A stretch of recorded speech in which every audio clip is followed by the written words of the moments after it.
હાલો મિત્રો, સ્વાગત છે અમારો ન્યૂ વિડીયોમાં। આજે આપણે આવી ગયા છે લાખાબાવર ને આપણા ભાઈબંધની વાડી છે। ત્યાં આપણે વાડી ઉપર આવ્યા હતા, તો વાડીનું લોકેશન થોડું સારું છે, તો મને એવું થયું કે ત્યાં એક વિડીયો બનાવી લઈ। તમે મારી પાછળ તમને દેખાડું પાછળનો વ્યૂઝ। આ બધું છે ને તલ વાવેલું છે, વાં લોકો કામ કરે છે। અહીંયાનું તમને દેખાડું તો અહીંયા આ લોકોએ બકાલું પણ વાવ્યું છે। અહીંયા મૂંગ વાવેલા છે, ભીંડો પણ આ લોકોએ વાવ્યું છે, ગુવાર પણ આ લોકોએ વાવી છે। આ લોકોનું મકાન છે, ભાઈ ટ્રેક્ટર હલાવે છે। અહીંયા પહેલાં છે ને માટીનો મોટો ઢગલો હતો, હું આવ્યો તો આ લોકોએ તો ઢગલો બધું કરી નાખ્યું હતું। વાડીનું લોકેશન તમને જોવો તો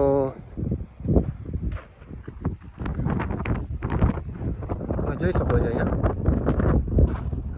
આ તો બધા તલ વાવેલા છે, ઓલી કોર બાજુમાં તમને દેખાડો ત્યાં મૂંગ વાવ્યા છે, ત્યાં જઈને આપણે જોઈ લઈ।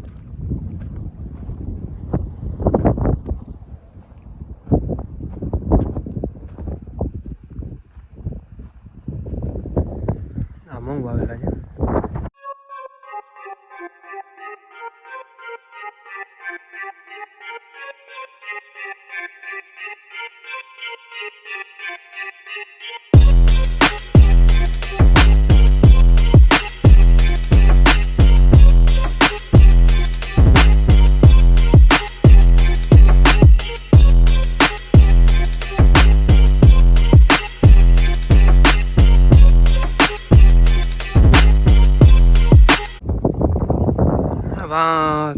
એક મિની સ્વિમિંગ પુલ ભાઈ બનાવ્યું છે, તો ત્યાં જઈને તમને સ્વિમિંગ પુલનો વિડીયો દેખાડું।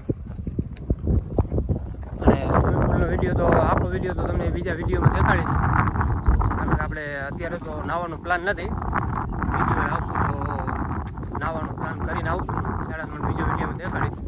અત્યારે એક છોકરો નાહી છે, તો ત્યાંનો તમને વિડીયો દેખાડું, કારણ કે વાડી પડી લોકોએ મકાન બનાવ્યું ત્યારે નાનકડો ટાંકો બનાવ્યો, મિની સ્વિમિંગ પુલ છોકરા માટે બનાવ્યું હતું। અત્યારે તો આપણે એમ થાય છે કે થોડો મોટો બનાવ્યો તો વધારે તડકો જેવું પડે છે, તો એ નાહવાની મજા જ અલગ છે। અત્યારે છોકરો નાહી છે એટલે અમે દેખાડો હાલો। આ છોકરો એકલો નાહી છે, ત્યાં પાણી તો બહુ મિની સ્વિમિંગ પુલ છે। મારતો બેટા ઠેકડો મારતો, એક ઊંધી ગુલાટ માર।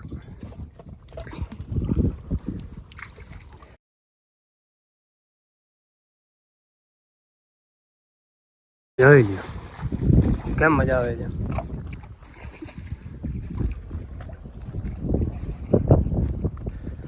હા ભાઈની વાડી છે, ઓલી ઉપર તાળી બાળી વાવેલ છે, આ મકાન છે।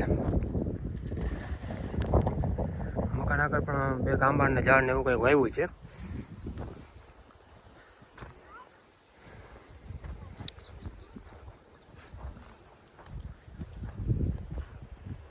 તો મને તો અહીંયા આવીને વાડી પર બહુ મજા આવી છે। તમને વિડીયો કેવું લાગ્યું કમેન્ટ કરજો, અને મળીએ હવે નેક્સ્ટ વિડીયોમાં।